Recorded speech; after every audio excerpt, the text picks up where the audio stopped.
Hey Lucy, What? what is all that you need to farm without a tractor?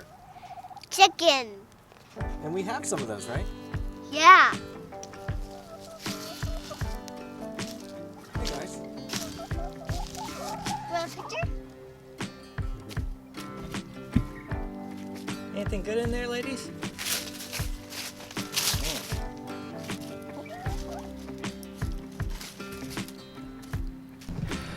So maybe I've been watching a little bit too much of Pete Canaris's Green Dreams videos with Steve Kovaleski, this nomadic farmer that farms down in Florida and Maine. But what he does is he feeds his soil grass and then plants directly into the ground. And he's built some incredible soil in his front yard, and I'm thinking, my goodness, I could do that. I have grass clippings, I have leaves, I have chickens. We could turn this whole back half of this farm plot into an incredible, food forest here without even adding soil or compost. So that's what we're gonna do in this video.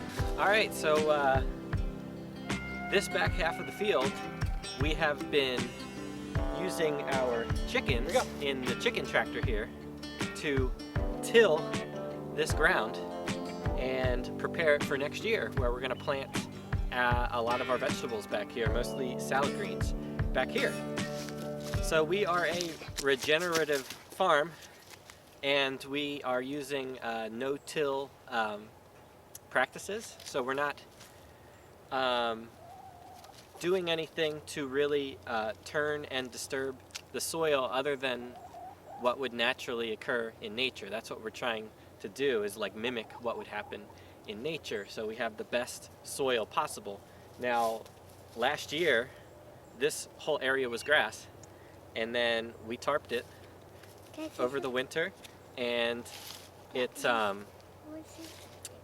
tarp killed all the grass. And go ahead, say something.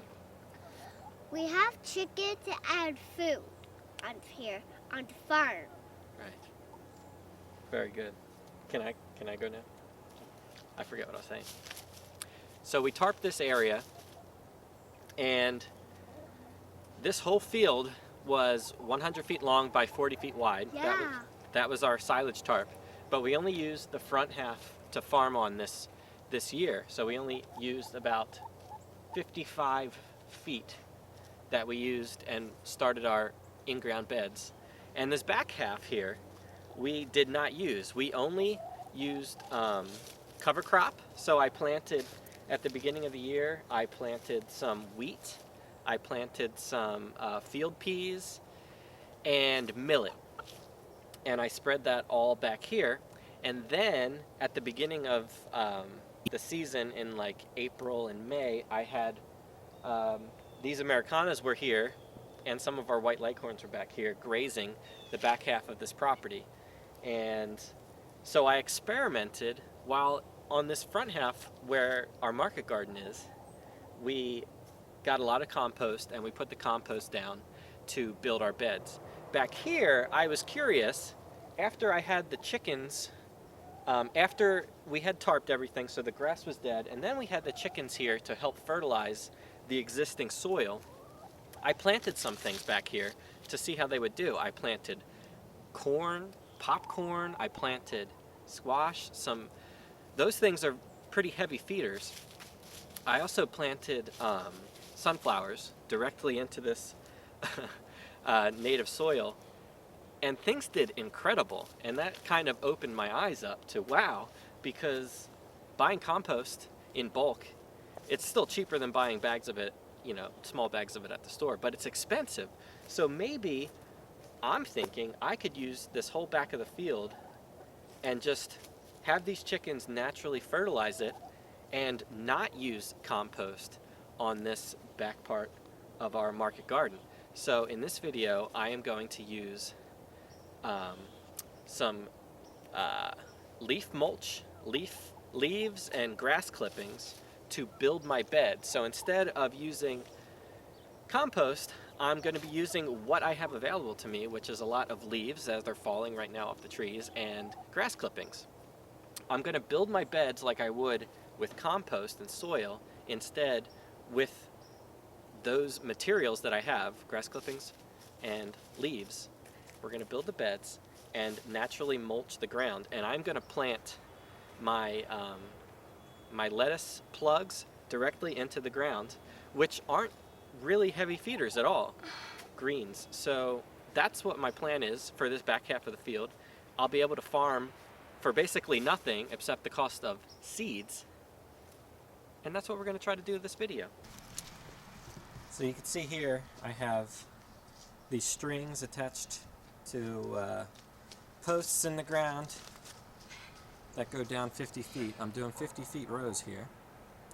And this is something that I'm doing differently than last year. Alright, so last year I took our tarp off the field in the early spring, and then I started building my beds. But this year I've learned that that's a lot of work, and I want to make sure that when the tarp's ready to come off and the weather's good, that I can just start planting right away. So this year I've learned from that, and I am planning out my beds now before I tarp it, so that I could start planting immediately as soon as the weather is ready in the spring.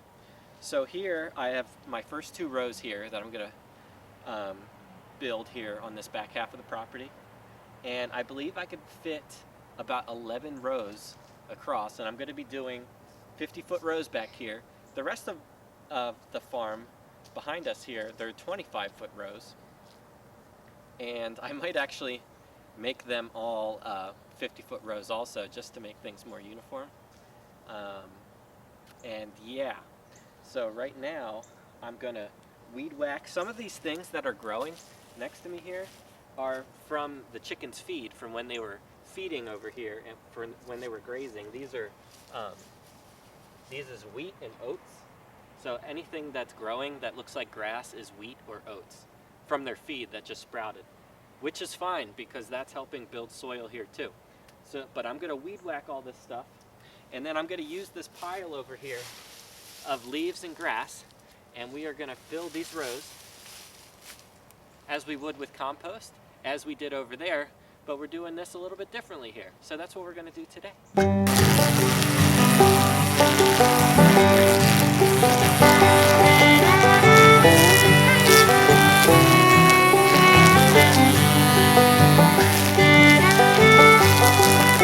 Well, I guess I should include a weed whacker in, include that tool in one of the things that you need to farm without a tractor. I found that the weed whacker has been a very valuable tool, something that I didn't even need to buy because I already had it, along with our grass lawnmower with the bag attachment to catch all the grass clippings.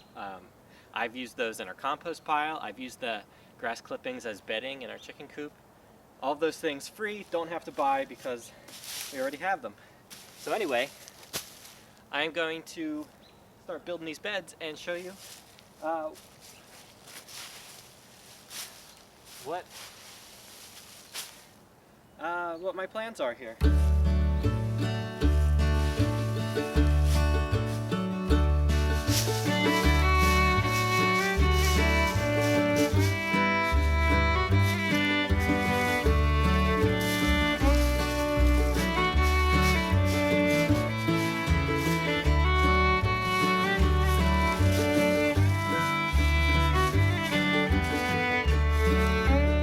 I didn't get a lot of shots of that, but you get the idea. I have my first 2 50-foot rows here. They're 30 inches wide. I have expanded my walkway to about 18 inches because back on the far side of this farm, I only did 10 to 12 inches for the walkway, and that was just way too narrow when you're harvesting things. So having 18 inches will be really helpful because I'm planning to have a lot of my Salanova lettuce back here. So I'm going to be harvesting all the time. So this gives me a lot more room here to get in here. But you can see this is a mixture of grass and leaves. A lot of it started to break down already. There's a big pile of it. In the middle of it, there's a lot of heat. It's already starting to break down. Some of this grass has some white, like fungi-looking stuff already working through it. Mycelium, I guess. So there's good organic matter that I'm putting right on top of the existing soil where this grass was growing. So the reason I am really excited about this is because if this works, this is kind of a trial that I'm assuming is going to work, because I already grew some heavy feeder things like squash and corn into this existing soil after I had tarped it. But this time I'm going to be growing just lettuce, which isn't a heavy feeder, after I have grazed my chickens through this whole field. They're almost done grazing this entire back side of the plot. So I'm really excited about this because anybody could do this. Anybody could start their own rows in their backyard with grass clippings and leaves. We all have it available to us. You don't have to pay anything for it. And if this works, anybody could do it, and you would be able to farm basically without having to even buy soil or compost. You could just use, or you could regenerate the soil that's already there. You could just improve it over time, and you could just keep adding more material year after year and naturally build a really high quality soil. Now, if you don't have chickens, the chickens are a big part of this operation here. If you don't have chickens, you could get a standard kind of fertilizer at the store, something that's organic. Let me go grab a bag of what I use. So this stuff I got at my local Tractor Supply. Burpee, natural and organic, tomato and vegetable plant food, it says. What this stuff basically is like a pelleted, like chicken manure.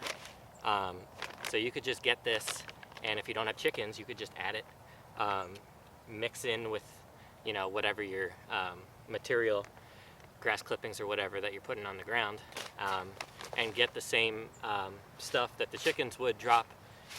Just use this instead. And if you're trying to do this in your backyard where you had grass, I did a soil test and saw the pH was low, so it was recommended to add limestone. So I got this organic limestone, and I only did this once on the back half there. I added, sprinkled into each row some of this limestone, and that's it. And then hopefully that upped the pH and helps the plants absorb more of the nutrients in the soil. So I'm going to be adding some of this limestone again, not right now, but I'll do that in the spring once I untarp everything. I will probably do that. So yeah, those are things that you could do if you don't have chickens, and some of these amendments that you could use also. All right, so I think that's going to wrap up this video. Thank you to my birds. I want to thank Oreo and Brownie for participating in this video. And I want to thank all of you for watching. And if you like this video, found it helpful, please give this video a like and subscribe to our channel for more content like this. All right, thanks for watching, and we'll see you next time. All right, you ready, girls? Go for a ride. Here we go.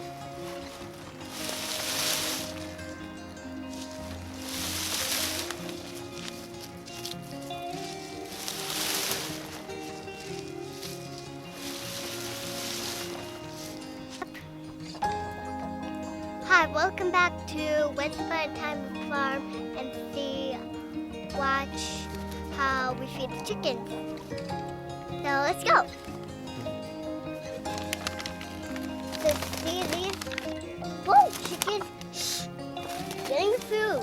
It's easy. And see these? They're just pretend, and we're gonna throw them to the chickens.